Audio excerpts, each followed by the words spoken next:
ఎవరో నీ మీద నిందలేశారేమో, నీ క్యారెక్టర్ని బ్యాడ్ చేయాలని క్యారెక్టర్ అసాసినేషన్ చేస్తున్నారేమో, నీ కాలేజీలో, నీ ఏరియాలో, నువ్వు వెళుతున్న సంఘంలో నీ మీద నిందలేసి అవమానాలేసి తప్పుగా మాట్లాడి నీ క్యారెక్టర్ని పాడు చేస్తే నీ జీవితాన్ని నాశనం చేసేయాలని ప్లానింగ్ కొంతమందికి ఉందేమో.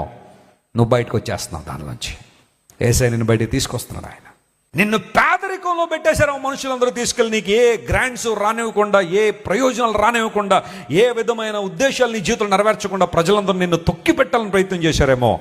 యేసయ్య నిన్ను బయటికి తీసుకురాబోతున్నాడు. ఆయన ధైర్యంగా ఉండో.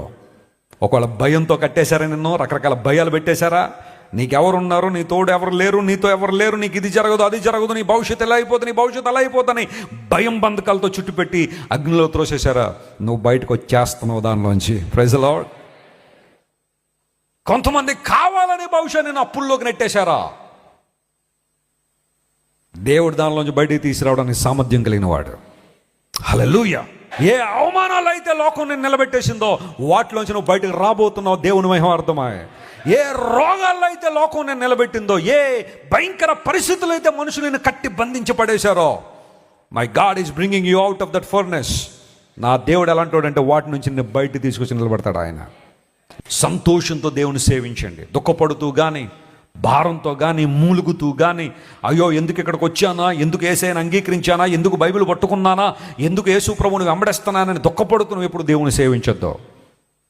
Serve God with gladness. సంతోషంతో దేవుని సేవించు.